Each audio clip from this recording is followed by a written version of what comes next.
I think the United States does have a political problem, which is every time when we have the debate about the debt ceilings and bring the debt ceiling debacle to the brinkmanship, that has been a problem. But the United States does not have a capacity to pay problem, which is basically what Fitch and other rating agencies are supposed to assign their ratings based on, which is the capacity to pay. And for the United States, it issues its own currency, and its debt is denominated in that currency.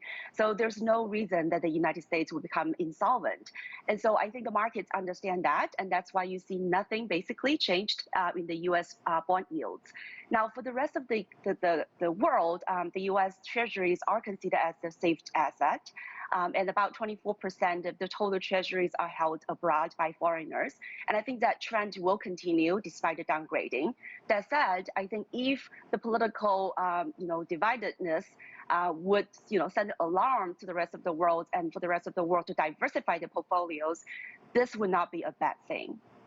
Is that happening right now? Diversification? I think so. Yeah. Yes, I think, for example, take China as example.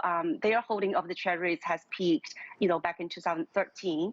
Now they have, gradually sort of diversified away from dollar assets because you don't want to put too much of your eggs in one basket. And when the dollar appreciates, when the dollar, interest rates are increased, these could change the values of dollars, and that could in some ways affect the dollar values around the world.